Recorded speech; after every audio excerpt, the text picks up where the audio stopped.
Hello friends, आज हम पढ़ेंगे आहार विधि विधान यानी कि फूड इनटेक करने के कुछ टिप्स, मतलब कुछ ऐसे फैक्टर्स जिनसे फूड इनटेक इसी तरीके से करना चाहिए। तो कैसा उष्ण लेना चाहिए या स्निग्ध लेना चाहिए, मात्रापूर्वक लेना चाहिए, भोजन पचने के बाद लेना चाहिए, वीर्य अविरुद्ध लेना चाहिए, इष्ट देश में अच्छे मन अनुकूल देश में बैठकर फूड इनटेक करना चाहिए, सारे सामग्रियों से युक्त हो तब फूड इनटेक करना चाहिए, ना ज़्यादा तेज़ लेना है, तेज़ खाना है, ना ज़्यादा धीमे खाना है, बहुत हँसना भी नहीं है खाना खाते टाइम, वार्तालाप भी नहीं करना है, और आत्मा के लिए जो फेवरेबल हो वो फूड लेना है, मन के अनुकूल लेना है।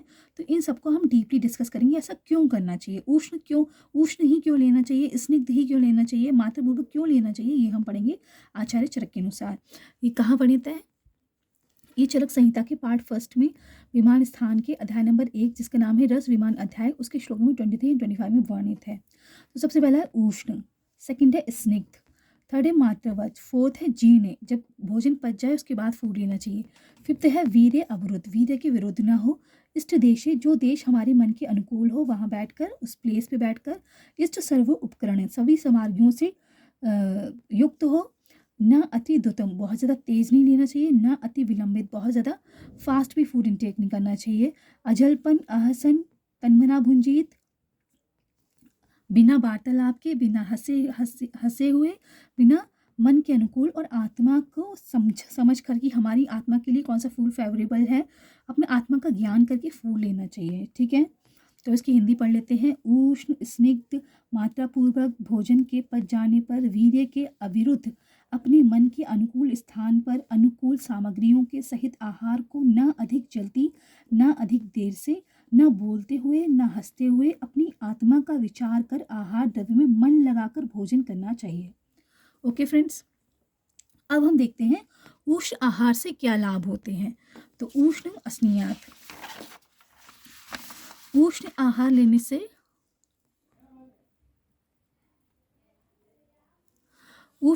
लेने से जो होता है, भोजन में स्वाद मालूम होता है, यानी कि भोज्यमानम स्वदते, स्वाद मालूम होता है, खाने पर उदर की अग्नि तीव्र होती है। अगर उष्ण आहार लेते हैं तो उदर की अग्नि, जो जठराग्नि है, वो तीव्र हो जाती है, मतलब फास्ट हो जाती है, शीघ्र ही भोजन पच जाता है। अगर उष्ण आहार विहार लेते हैं तो क्षिप्रम जराम गच्छति, भोजन जल्दी ही पच जाता है, वातम अनुलोमयति, वात का अनुलोमन हो जाता है, मतलब फ्लैटस पास हो जाता है, यूरिन आ जाती है, मल पास हो जाता है, अपने टाइम पर जब होना है तो हो जाता है।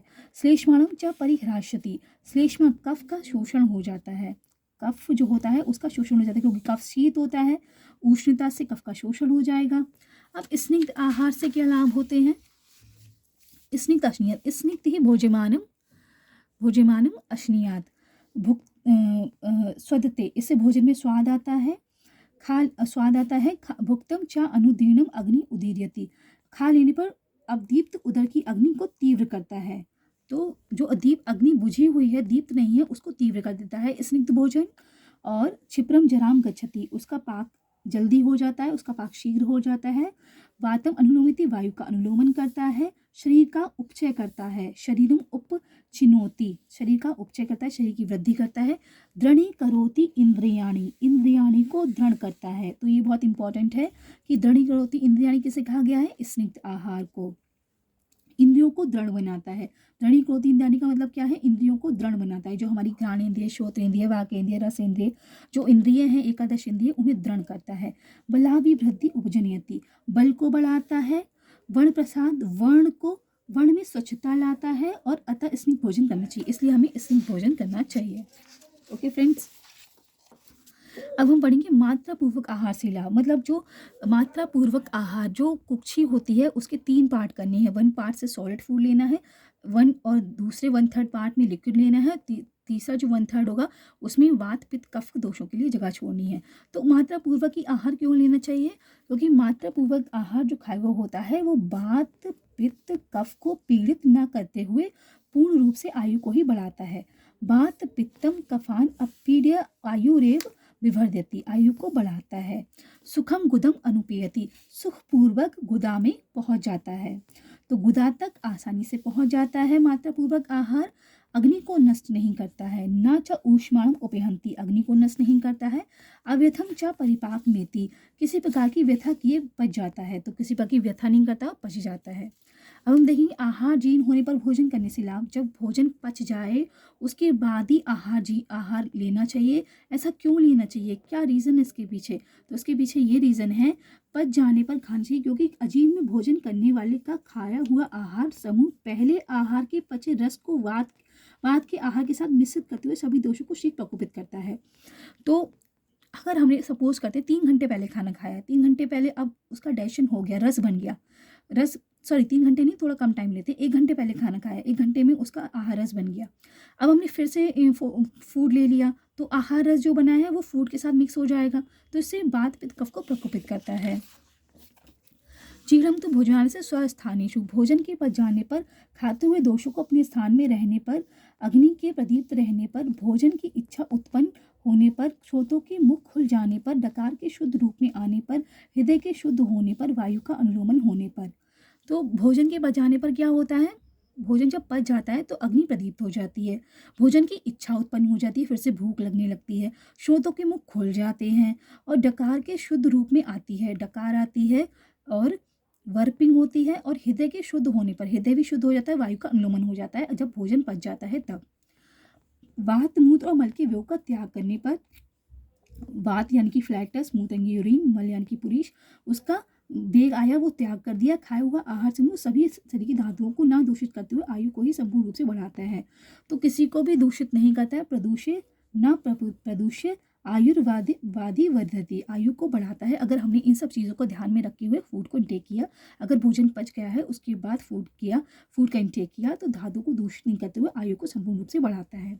ओके फ्रेंड्स, अब फिफ्थ फैक्टर है अविरुद्ध वीर्य वाले आहार से लाभ। जैसे शीत और उष्ण को मिला के खाना, तो शीत और उष्ण आपस में जो है वीर्य विरुद्ध है, तो उन दोनों को एक साथ खाना। मधुर अम्ल लवण ये एक में आते हैं, कटु तिक्त कषाय एक में आते हैं, तो मधुर कटु को ये वीर्य विरुद्ध है, इन दोनों को एक साथ खाना, मधुर और कटु को मिला के खाना। तो ये वीर्य विरुद्ध आहार जो होते हैं क्यों नहीं लेना चाहिए, जो परस्पर वीर्य में विरुद्ध नहीं है, ऐसे आहार का सेवन करने से वीर्य विरुद्ध आहार सेवन से जो रोग उत्पन्न होते हैं वे नहीं होते हैं। तो वीर्य विरुद्ध जो वैरोधिक 18 प्रकार के वैरोधिक आहार आचार्य चरक ने बताए हैं, अगर उनका ध्यान में रखते हुए भोजन करेंगे तो उससे होने वाले जो रोग होते हैं उससे सुरक्षा होती है, प्रोटेक्शन रहती है।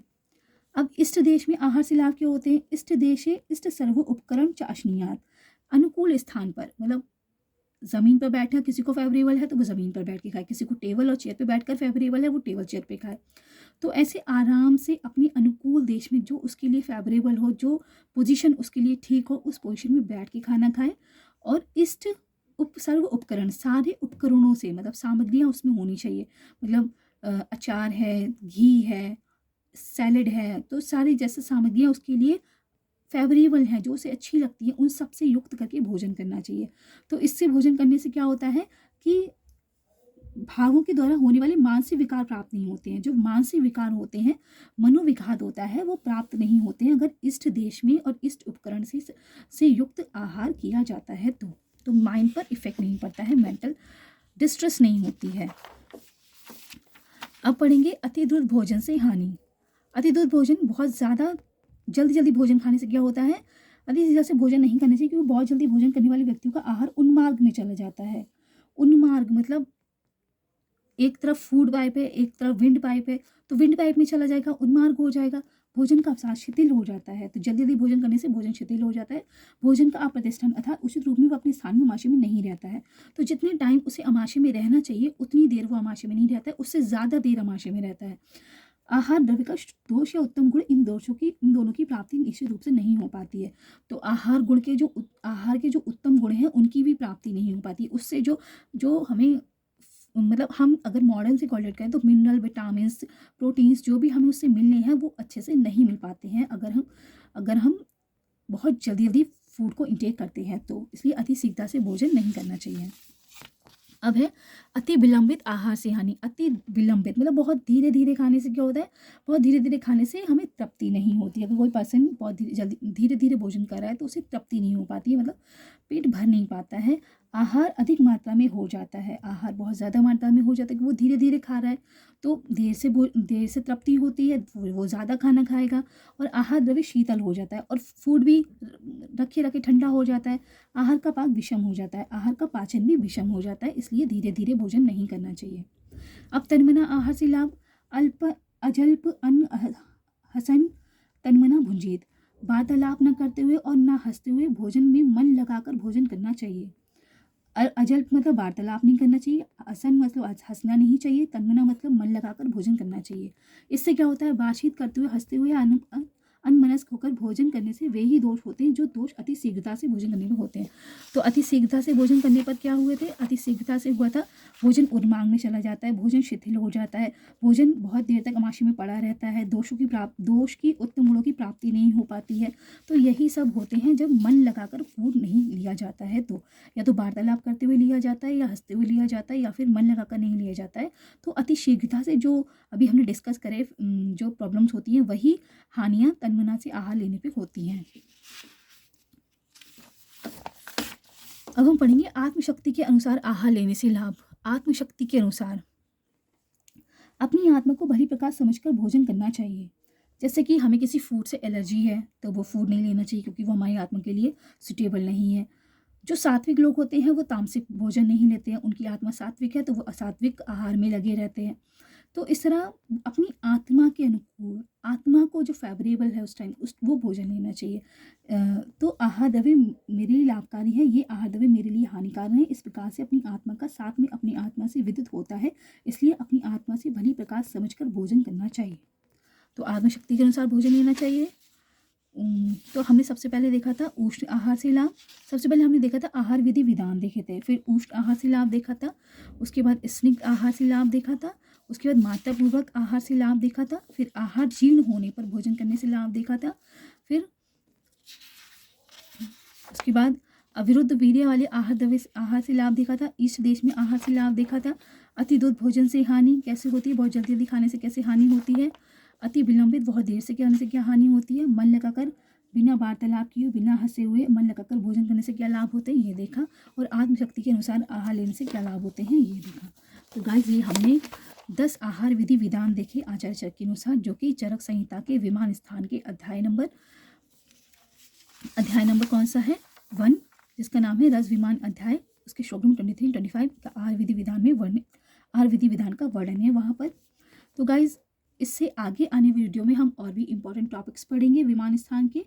और गाइज एक बात और कहनी थी, आयुर्वेदा पाठन का एक हमारा टेलीग्राम चैनल है, आप उस पर अपना सब्सक्रिप्शन कर सकते हैं, आप सब्सक्राइब कर सकते हैं उस चैनल को। उस पर वीडियोस की अपडेट डाली जाती है, नोट्स जो पढ़ाए जाते हैं वो अपलोड किए जाते हैं, और फ्यूचर में उस पर टेस्ट सीरीज़ भी अपलोड होगी, तो इसलिए उसका बेनिफिट्स उठाने के लिए आप वो चैनल सब्सक्राइब कर सकते हैं। Okay friends, thank you, have a nice day. जय हिंद, जय भारत, जय आयुर्वेदा।